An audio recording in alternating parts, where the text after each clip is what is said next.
Have you ever been listening to a song and thought to yourself, I want to do that? Do you spend countless hours listening to albums, watching music videos, and spend all of your money on concert tickets? Perhaps you've often dreamed about maybe one day starting a band yourself if you only knew where to start. Well, that is exactly what we're going to be talking about today. How to start your own band. Originally, I'd planned to make this video how to start a metal band, but as I was writing it, I realized pretty much all of these points can apply to any band of any genre. So even if you're new to this channel and you're not that into heavy metal, don't worry, all of these will still apply to you. I remember being a young little strapping metal lad myself and wanting to be in a band but having zero idea where to start, feeling overwhelmed and extremely lacking in self-confidence. So this will more or less be the video I would have liked to seen back in those days, and hopefully it will inspire some of you out there to pick up an instrument and go pursue a life of traveling across the world in a small smelly van with 4 other guys playing to empty dive bars. Headbang the like button, stage dive onto the subscribe button, and windmill the video to your friends. And if you're a fan of this channel, consider becoming a member. Memberships start at just 99 cents a month, and each one really helps me towards starting the first metal festival on the moon. And with that said, let's talk about how to start a band. Number 1, discover your instrument. It's not enough to simply say you want to be a musician, you've got to actually play something. And it's all about discovering which instrument speaks to you. I'm always curious what instrument someone focuses on when they listen to music. I myself have always been drawn more toward the vocals. And it's different for everyone. Maybe you're a drummer, a guitar player, a bassist, keyboardist, violin, hurdy-gurdy, keg and baseball bat, distorted ukulele. Some people end up playing more than one instrument. Or maybe you start with one instrument and discover later on that you're drawn towards something else, which is totally fine, and you'll never know what you may catch interest in later on. But think of the bands that you admire and pay attention to the instruments that stand out to you, and that will probably end up being what you're most interested in playing. Number 2, practice a lot. Now that you've discovered your instrument, it's time to practice. In fact, stop watching this video and go practice right now. Nobody becomes even a moderate musician without practicing their ass off. You should want to spend countless hours practicing, learning, and getting comfortable with your instrument. Even playing the most basic things will feel difficult and frustrating for you at first until you start getting more comfortable with the muscle movements. You are obviously not going to sound like your favorite musician the first time you take a lesson. But guess what? Your favorite musicians didn't sound like themselves either when they first started. And nobody that you listen to created your favorite songs without practicing their asses off first for years. Don't get discouraged if you can't play your favorite songs perfectly. Just focus on doing it a bit better each time. And if you stick with it and persevere, eventually you'll be able to play your favorite albums all the way through while you're completely wasted with no effort at all. Number 3, find your bandmates. If your goal is to actually be in a real band, then you're eventually going to have to stop playing with yourself in the corner of your bedroom and go find a small garage or dirty studio space to play with 3 or 4 other people. That came out wrong. Or did it?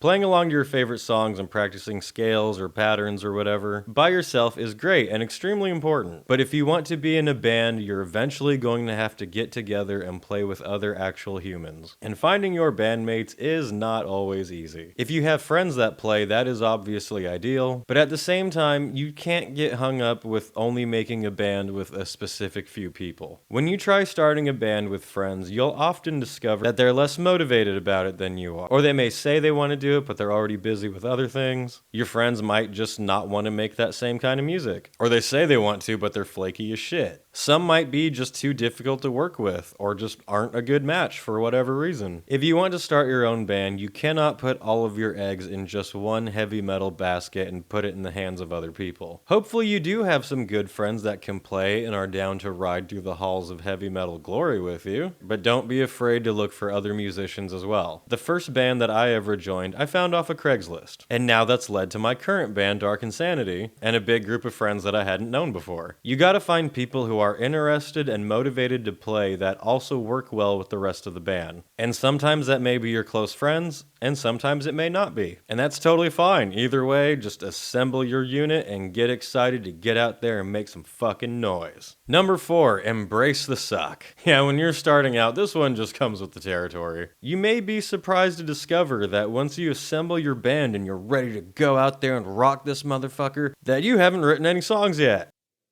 Oh my God, we don't know any songs. When you first assemble your band, it's always a good idea to learn some cover songs at first, that everyone is capable of playing. From there, someone can start improvising a riff or a drum beat, or whatever improvised playing just comes up at the moment, that you can add to as a band and start creating your own sounds. If you're a guitar player, start playing the riff but slightly differently. Have fun, make it up, and keep in mind where you're at and where you want to go to. Everyone who is a musician and has been to local underground shows knows exactly what I mean when I say that you can tell how seasoned a band is when they're on stage. The new guys out there who have only been a band for about a year and aren't super confident in themselves yet probably aren't going to deliver the same type of show that the headliner who's been touring for 10 years will. And that's okay. I mean, hey, try not to suck. But for 99% of people out there, doing things like writing good quality songs that you're proud of, feeling confident in yourself as a musician, and learning how to perform to an audience takes a lot of work. They take practice to get good at, and you can only ever really get good at them through experience. You're probably not going to know how to write great songs until you've written shit songs first. You're probably not going to know how to react to being on stage with people looking at you without feeling awkward and nervous about it at first. But you're never going to get comfortable with it until you keep doing it over and over and over and over again, while aiming to get better each time. For encouragement, I recommend you check out your favorite band's earliest live footage that you can find. Watch one of the latest pro shot videos of Lamb of God playing at a festival in front of thousands of people in the last year, and then watch old footage of them when they were Burn the Priest and were playing to small clubs with only a handful of people there. And think about that, and think about the journey they went through. I think that stuff is inspiring as fuck. Number 5, be your own band. When developing as a musician and as a band, it's natural to want to start off by imitating what you already know. Your influences are a great foundation for your band, but if you want to be taken seriously at all, you have got to build your own solid identity over it. Be inspired by your favorite bands, but don't just become a straight-up clone of them either. About 10 years ago, I remember seeing some local band at a show, I don't remember where this was, and the singer for this band looked like if you had ordered a Lexi Liho from a discount store. Hair dyed and straightened, eyeliner, pale as shit, same type of clothing, standing the exact same way on stage, flipping his hair the exact same way, you get it. And of course, their music sounded exactly like a dollar store version of Creed, actually. I wasn't expecting that. Nah, of Children of Bodom, of course. Which was super lame. An unfortunate hole that too many bands fall into is not developing their own strong enough signature for their identity as a band. That's a very fancy way of saying they don't stand out. They're generic, average, in other words, forgettable, which is the exact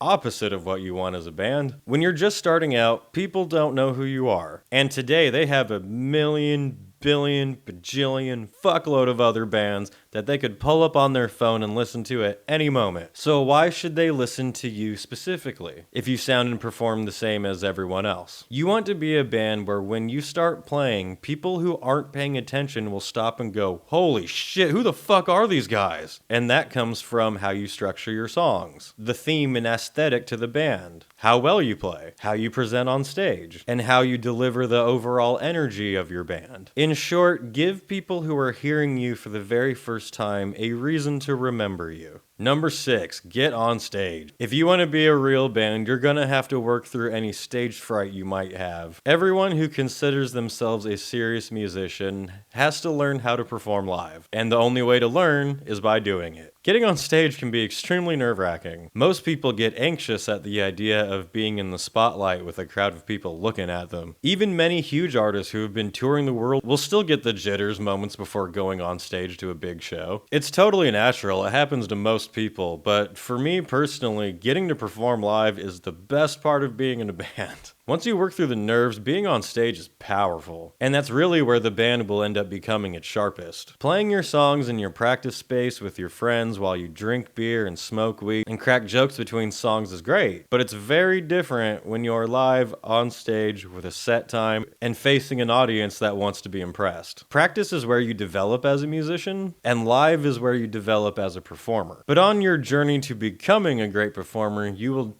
definitely deal with some shitty moments. Namely when your first several shows are playing to a mostly empty crowd. It's never exciting to book a show, get there, set up, get on stage, and look out to only see the guitar player's girlfriend, your one buddy that comes to every single show, and the bartender. But that's just part of the natural order of life for any band. 99% of artists to ever exist, from James Brown to Taylor Swift to Led Zeppelin, started their epic musical legacies by playing in small empty bars to about 5 people. It's very necessary in order to shape yourself as a performer and as a band. Which leads me to my next point. Number 7, always perform like people are watching. When you step on stage to a mostly empty room and only a small handful of people who look disinterested, or like they don't even know where they are, it can be discouraging, and it's very easy for that to come across in your performance. And that is exactly what you have to try your very best to not let happen. Nobody wants to go see a band who looks like they don't want to be there. You'll probably never win over everyone in a crowd. There's always going to be that one guy in the back who's crossing his arms and just doesn't look impressed no matter what. The goal is to not let this affect your performance. The few people who are there are still there. They may have even paid money, and they deserve your very best. If there's only 5 people at your show, would you rather those 5 people tell their friends the next day that they saw some boring band stumble through a forgettable set? Or would you rather have those 5 people tell their friends, dude, holy shit, I saw this band last night.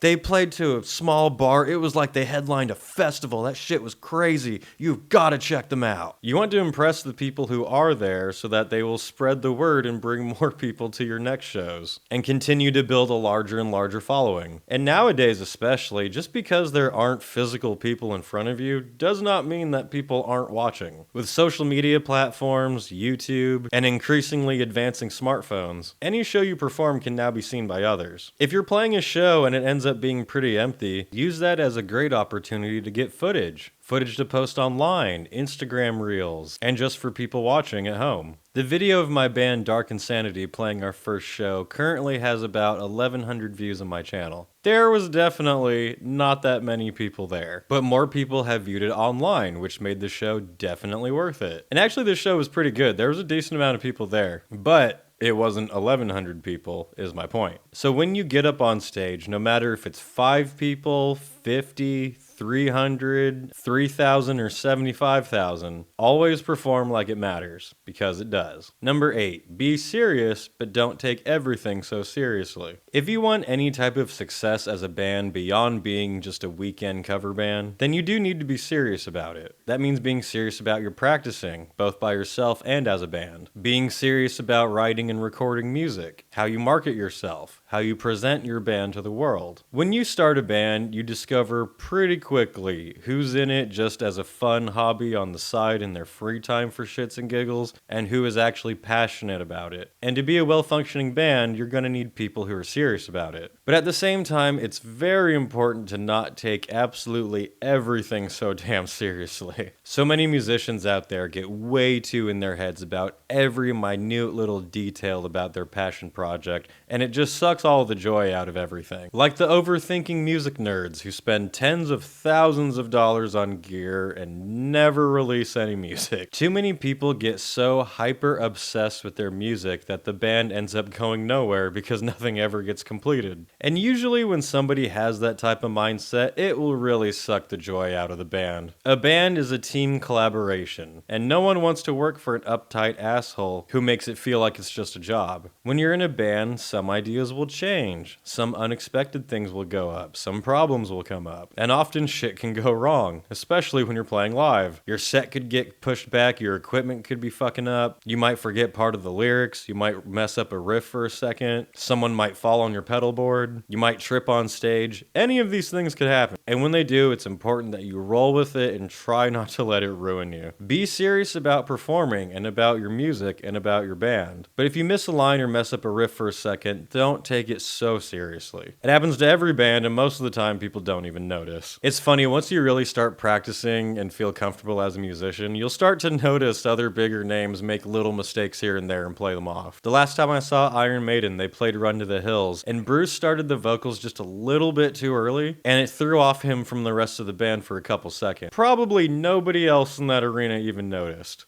but I happened to, and it was funny. Another time I saw burlesque dancer Dita Von Teese perform, and she was doing this big show with a bunch of props and stuff on stage. And as she's performing, she dropped one of the props out of her hand, and it went like sliding across the stage. And I saw her just quietly go, and then she just walked over and picked it up and then just kept performing like nothing happened at all. And actually one of my favorite examples of this happening, I used to work as an extra in Hollywood films for a while. I bet a lot of you weren't expecting me to say that. And one film I did was called The Master, starring Joaquin Phoenix and Philip Seymour Hoffman. We were doing this scene that was like a big house party. People are singing and dancing and drinking. And Philip Seymour Hoffman is like the host of the party. He's dancing, he's singing, he's the energy of the scene. And he's really into it and it's fun. And one moment he just stops and says off to the side, "Line?" And someone off camera tells him the line and goes right back into the scene. All three of these are personal examples I've seen of legendary performers, masters of their crafts, messing up live in front of people and playing it off and not letting it ruin them at all. All three of them could have let those slip-ups ruin their show and cause a whole dramatic scene if they'd let it get to them. But they all just quickly adjusted and played it off. And that is exactly how you gotta handle unexpected things along your musical journey. Be serious about your craft and about your band, but don't get so far up your own ass that you can't laugh at yourself either. Number 9, be realistic. Being in a band involves a lot of different factors, and anyone who's ever been assigned a group project knows how stressful that can be. People get different ideas and expectations for where they want the band to go and how things should be done. When you're ripping solos and soaring your vocals across a crowd, it can be pretty easy to get an inflated ego. Bands might start thinking that they're owed things, or thinking that they deserve some special level of prestige just because they paid to open for a decent headliner once. No one likes dealing with a band full of shitheads. Don't be the band where when you walk into the venue, everyone quietly goes,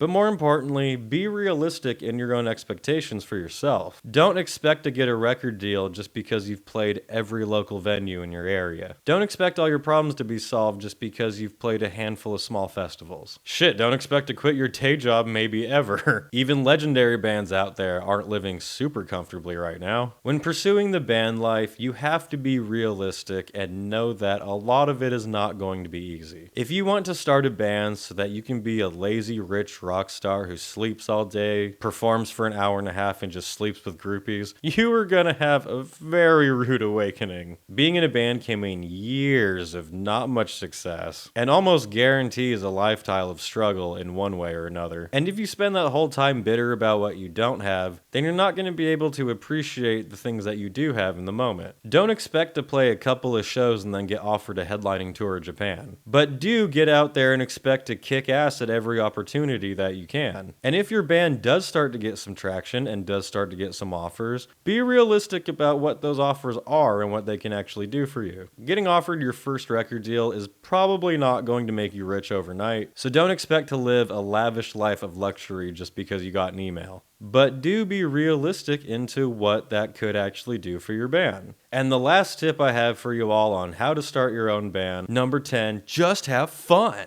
This may seem like a free entry on your bingo card, but it is an important one. To be a musician in a band, you absolutely have to take the foundations of your craft seriously. But also, never lose sight of what made you want to start playing in the first place. So many bands out there fall apart because they just become miserable experiences. You don't want your band to feel like a job that you have to go to, and you definitely don't want your audience to get bored. Be focused and driven and take the whole process seriously, but don't get so wound up in your aspirations that you rob all of the joy from your musical career. Always aim to further the band and progress as a musician, but also always remember that you're getting to play your own music that you created with your bandmates in front of people, and that is pretty fucking cool. Enjoy getting to play live and seeing how you improve over time. Enjoy jamming out together in your practice space and coming up with new songs. Enjoy getting the chance to go on stage and entertain people. There's always going to be bad shows and stressful situations that come up. No band has had a perfectly amazing career with no roadblocks whatsoever. But the ones that do persevere are usually the ones who tend to remember why they got into it in the first place. So hopefully this video inspired some of you to get out there, whether you're starting your own band or looking to join one that already exists. I encourage everyone with the artistic itch to get out there and give it a go. Don't sit around thinking you'd like to do it one day, but you can't figure out how. I just told you how. Maybe it'll work out the way that you envision it.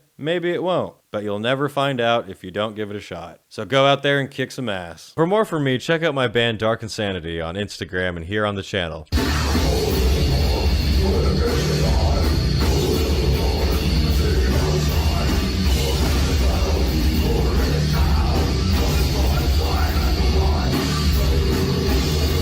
We've got our first recordings coming up very soon, and we're playing our next show December 8th at the Rainbow Bar and Grill in Hollywood, and we'll be playing the Tulminator Festival next year in Slovenia. If you like the video, consider liking the video, subscribing to the channel, and maybe even becoming a member if you like. Shout out to my Rockstar members for helping support the channel. You guys are awesome. Anyway, that's it for now, and I'll see you on the next video.